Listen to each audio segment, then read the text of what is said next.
Hello everybody and welcome your faces to Kerbal Space Program. Kerbal Space Program has recently gone on sale and is on sale for another day, 24 hours after this video goes up. So we're expecting a lot of new players, and I was at this stage not too long ago myself where I was new to Kerbal Space Program. First of all, I want to say the best thing you could probably do when you jump in, this is exactly what I did. I literally just jumped into the sandbox and just built whatever looked cool, and then you start noticing different engines and things like that, and you realise that this game is a whole lot more in depth than your average sort of. For instance, I used to play Simple Planes, which was a similar concept and Besiege, but so much simpler. So ignore the graphical mods I've got and all the other mods. I'm going to be doing a stock tutorial for KSP for the new players that are going to be coming in now. It's on sale for £17 or 20 euros, I think. Pretty sure. So yeah, you obviously you've got the training section here where it shows you a bunch of cool stuff you can do, but it doesn't explain some of the key points which I'm going to go over. So we're going to start a new world here. I call it a world, but you know, game. Career, I'll just call it the tutorial. The tutorial. And here you can choose your flag.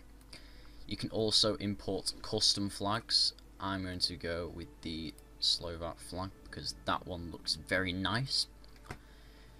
Difficulty options here, this is mainly for career mode. You've got your presets up here and you can customize, like, sort of, you know, the difficulty, I suppose. Now, what I recommend doing is dialing down the crew respawn times. This is for a sandbox. Career mode, obviously, I recommend normal. It's not really that hard at all. And click auto hire crew members because you may forget to do that at some point. Except to make sure it's on sandbox. Career mode, you have to consider your budget, money. You have to do contracts to earn more money. So it's a sort of more thought out sort of game mode. Personally, I prefer to do sandbox and make my own goals and things like that, but I do play career quite a lot as well. Don't think you have to stick to one mode. That is not the case at all. I like science as well. Science is alright, but it's not as really in depth. It's sort of an in between, which doesn't do either very well. So career or sandbox. We're going to go with the sandbox here for the tutorial, and here we go. We're going to start.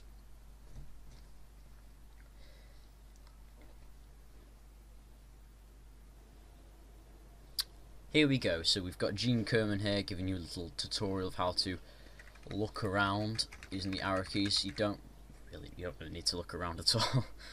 You can see everything here. So it might look a bit overwhelming, but not to worry. It's very simple.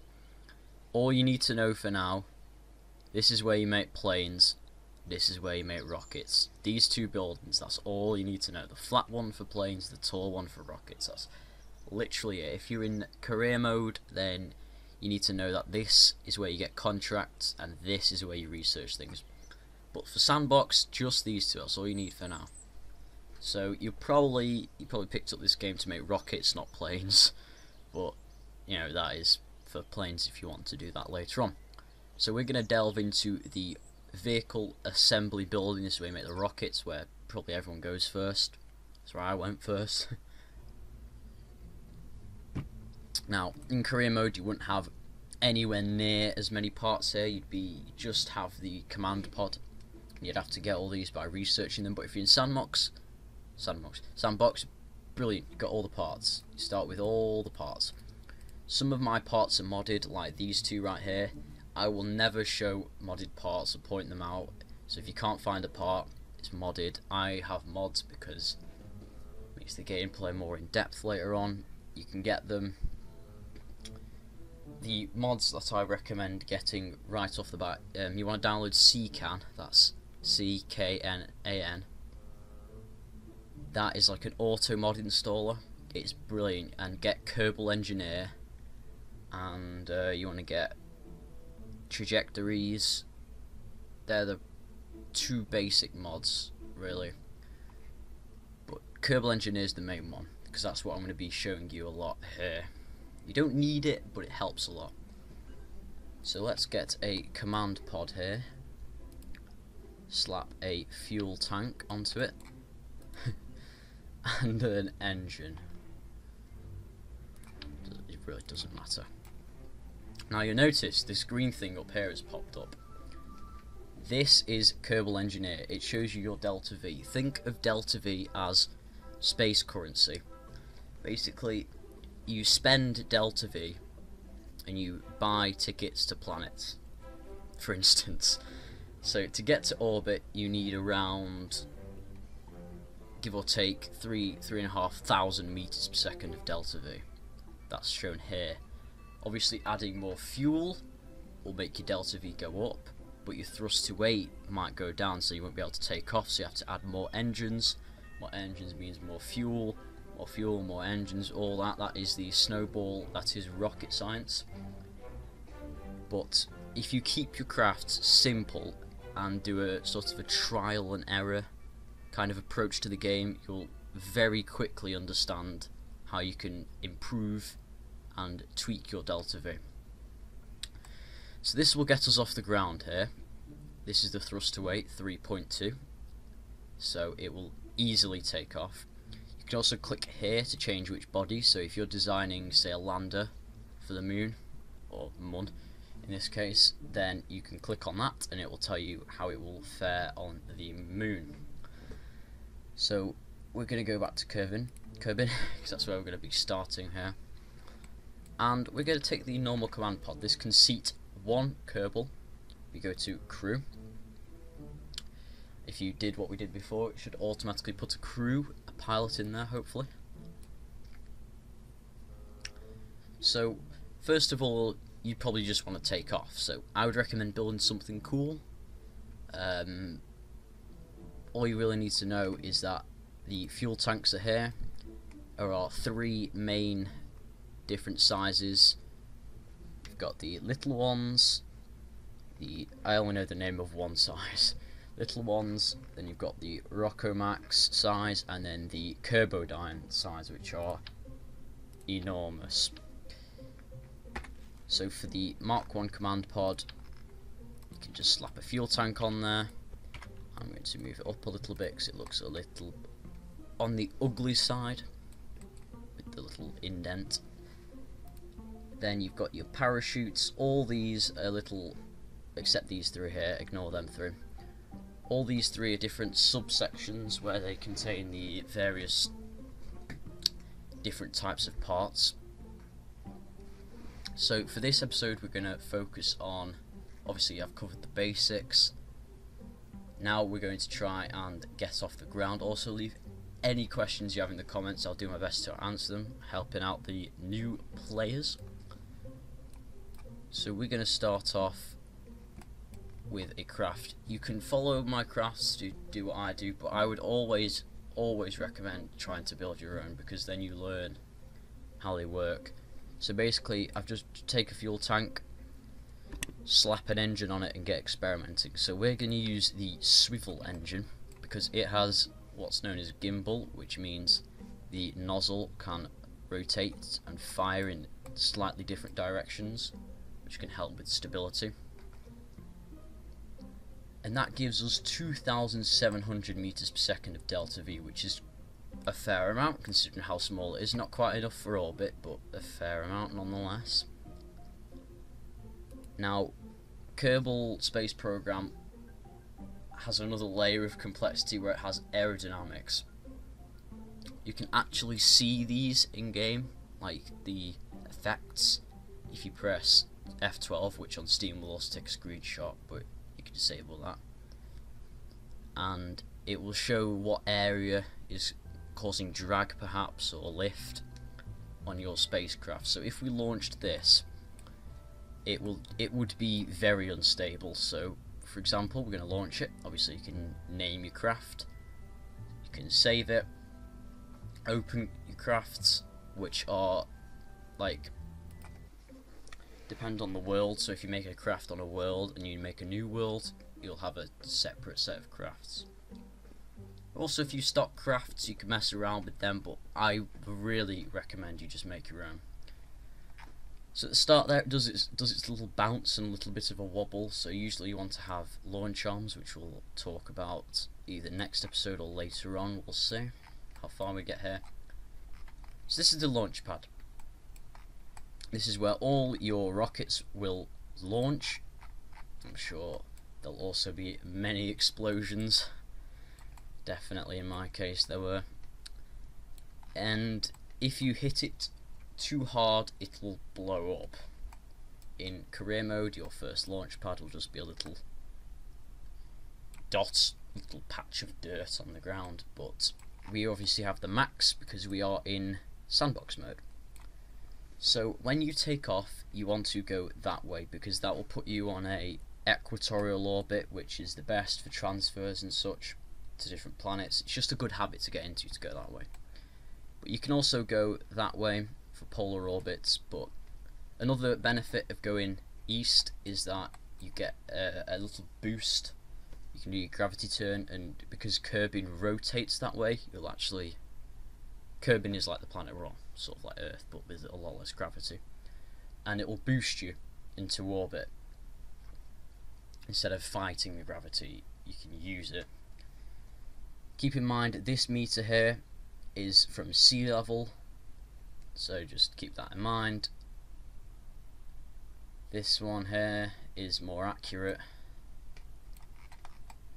I guess this is 5 meters tall. Fucking flies. So let's launch.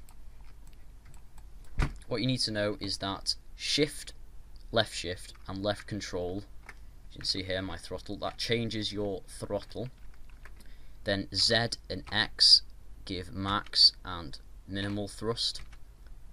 R enables RCS, which we'll talk about later, which is effectively micro thrusters to control your craft. T enables SAS, stability assist something, and that basically your pilot will stabilize your craft. If you're in career mode, you'll have to level up your pilots to get better stability, and also enables locks on certain readings on your nav ball. This is your nav ball here. Space stages, by default it tries to stage your rocket accordingly.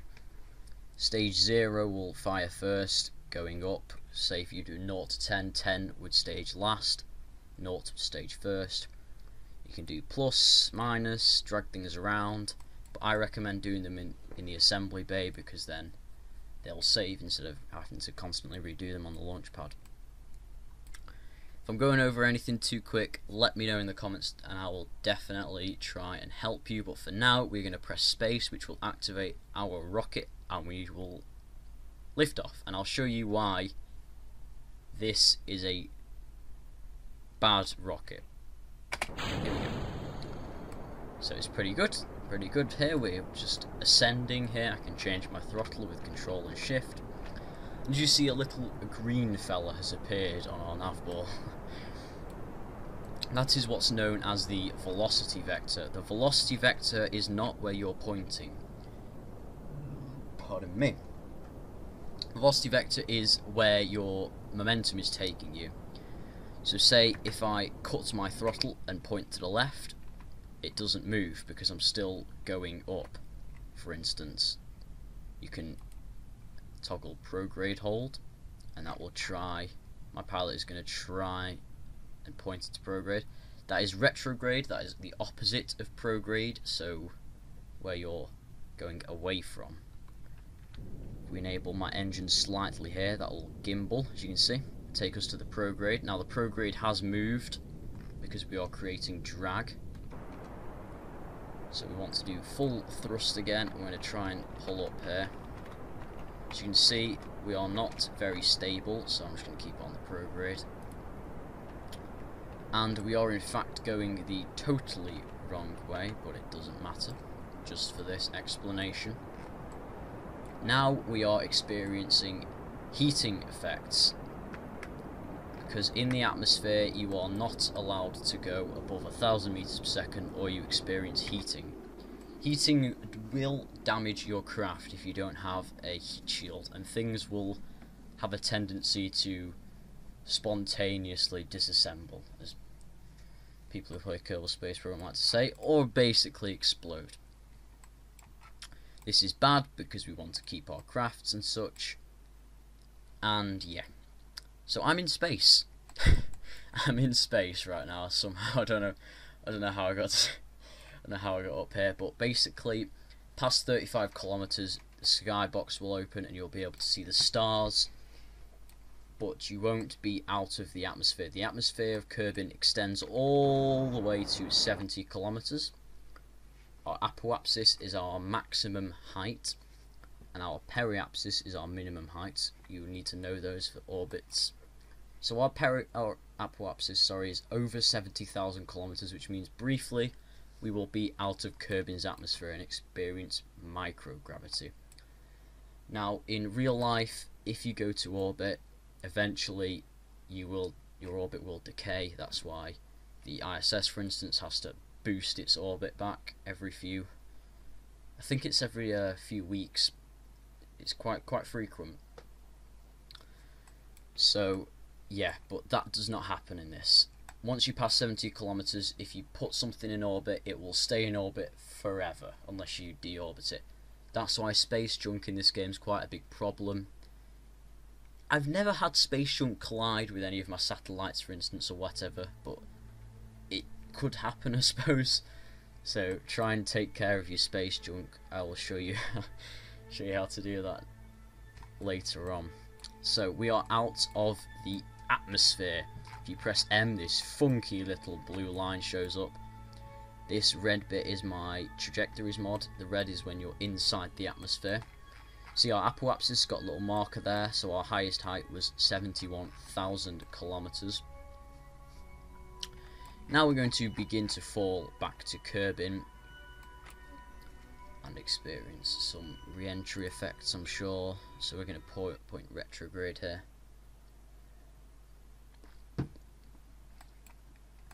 Trying to think what else you would need to know, really, because this episode is just about sort of getting out of the launching your first rocket and the basics, pretty much. So if you right click, you also can see the fuel on a tank, or you can click, hover over up here. Shows you your electric charge, which is a thing. There are many factors in this game that you need to sort of satisfy for your rocket to continually work. Say if you've got a probe, you need an active connection to KSC, which is the Space Center, or it won't work properly, and you need electricity to run your rocket. If you've got, say, reaction wheels which let you turn. KSB is quite realistic in the way that say if you've got tail fins in space, they won't work. You can't sort of turn using the fins like you could in atmosphere, and various other things like that. Different engines work better at different heights, which we'll talk about next episode when we go for orbit. So now we are re-entering. It's called re-entry. Here we are going so fast that we are generating friction, or it's simulating us generating friction, which causes heat. Usually you want a heat shield, but I don't think we're going fast enough to explode quite here. This is something that you'll encounter quite a lot when you're, coming back from orbit. So I can see, because we don't have any tail fins, we are wobbling around here.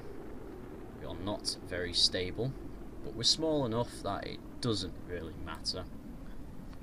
So we are going to hit the ocean here, which does have realistic water physics. You can sink, you can float, all the good stuff. Now landing. When you land with a parachute, it usually puts you at 6 meters per second if you get the amount of parachutes right. That is a very soft landing, whereas 300 meters per second is not. So I'm going to try and slow myself down a little bit here. Not sure it's really going to help much. And kaboom. Oh no, my rocket has disassembled itself. Well, lucky for you, KSP understands that everyone doesn't achieve everything on their first try. So you've got these handy buttons here which you can revert to launch, revert to vehicle assembly. So in effect you can wipe the slate clean if you just killed 50 Kerbals. Who cares?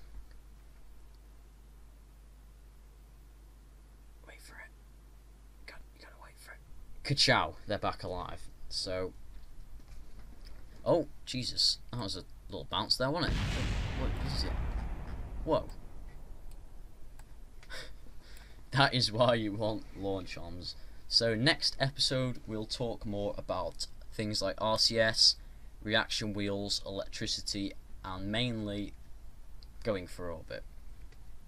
But for now, if you get hover over your Kerbal here and you click this fun button called EVA,